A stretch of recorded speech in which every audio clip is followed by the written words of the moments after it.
45 ಇದು ಸಂಗೀತ ನಿರ್ದೇಶಕ ಅರ್ಜುನ್ ಜನ್ಯ ಅವರು ಮೊದಲ ಬಾರಿಗೆ ನಿರ್ದೇಶಿಸಿ ಶಿವರಾಜ್ ಕುಮಾರ್, ಉಪೇಂದ್ರ ಮತ್ತು ರಾಜ್ ಬಿ ಶೆಟ್ಟಿ ಅವರು ಕಾಣಿಸಿಕೊಂಡ ಸಿನಿಮಾವಾಗಿದೆ.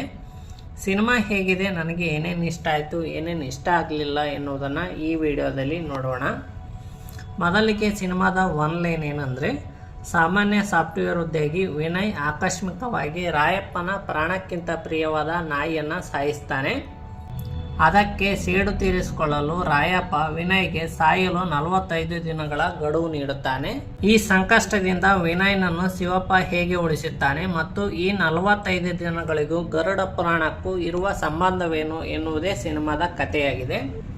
ಇನ್ನು ಸಿನಿಮಾದ ಪಾಸಿಟಿವ್ಸ್ ನೋಡೋದಾದರೆ, ಶಿವಣ್ಣನ ಪವರ್ಫುಲ್ ಆ್ಯಕ್ಟಿಂಗ್, ಉಪೇಂದ್ರ ಅವರ ಹಳೆಯ ಸ್ಟೈಲಿಶ್ ಮ್ಯಾನರಿಸಮ್ ಮತ್ತು ರಾಜ್ ಬಿ ಶೆಟ್ಟಿ ಅವರ ಕಾಮಿಡಿ ಹಾಗೂ ಎಮೋಷನ್, ಈ ಮೂವರ ಜುಗಲ್ಬಂದಿಯೇ ಸಿನಿಮಾದಲ್ಲಿ ದೊಡ್ಡ ಪ್ಲಸ್ ಪಾಯಿಂಟ್ ಆಗಿದೆ. ಇದು ಬರೀ ಹೊಡೆದಾಟದ ಸಿನಿಮಾವಲ್ಲ, ಸಾವು ಮತ್ತು ಬದುಕಿನ ಬಗ್ಗೆ ಒಂದು ವಿಭಿನ್ನವಾದ ಫ್ಯಾಂಟಸಿ ಕಥೆಯನ್ನು ನಿರ್ದೇಶಕ ಅರ್ಜುನ್ ಜನ್ಯ ಹೇಳಲು ಪ್ರಯತ್ನಿಸಿದ್ದಾರೆ. ಶಿವರಾಜ್ ಕುಮಾರ್ ಅವರ ಶಿವತಾಂಡವ ಸೀಕ್ವೆನ್ಸ್ ಮತ್ತು ಯುದ್ಧದ ದೃಶ್ಯಗಳು ಸಿನಿಮಾದ ಹೈಲೈಟ್ ಆಗಿವೆ. ಸತ್ಯ ಹೆಗ್ಡೆ ಅವರ ಕ್ಯಾಮರಾ ವರ್ಕ್ ಪ್ರತಿ ಫ್ರೇಮನ್ನು ಅದ್ಧೂರಿಯಾಗಿ ತೋರಿಸಿದೆ. ಸಿನಿಮಾದಲ್ಲಿ ಕೆಲವು ನೆಗೆಟಿವ್ಸ್ ಕೂಡ ಇವೆ. ಅವು ಏನಂದರೆ, ಕೆಲವು ಕಡೆಗಳಲ್ಲಿ ಸಿನಿಮಾದ ದೃಶ್ಯಗಳ ಗುಣಮಟ್ಟವನ್ನು ಇನ್ನಷ್ಟು ಸುಧಾರಿಸಬಹುದಿತ್ತು. ಸೆಕೆಂಡ್ ಹಾಫ್ ನಂತರ ಕತೆ ಸ್ವಲ್ಪ ನಿಧಾನವಾಗಿ ಸಾಗುವಂತೆ ಅನಿಸುತ್ತೆ.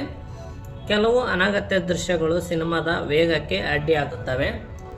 BGM ಕೆಲವು ಕಡೆಗಳಲ್ಲಿ ಹೆಚ್ಚು ಕರ್ಕಶವಾಗಿ ಮತ್ತು ಅತಿಯಾದ ಶಬ್ದದಿಂದ ಕೂಡಿದೆ. 45 ಕೇವಲ ಮಾಸ್ ಮಸಾಲಾ ಸಿನಿಮಾ ಅಲ್ಲ, ಇದು ಜೀವನದ ಪಾಠ ಮತ್ತು ಸಾವಿನ ನಂತರದ ಪ್ರಯಾಣದ ಬಗ್ಗೆ ಮಾತನಾಡುವ ಒಂದು ಪ್ರಯೋಗಾತ್ಮಕ ಸಿನಿಮಾವಾಗಿದೆ.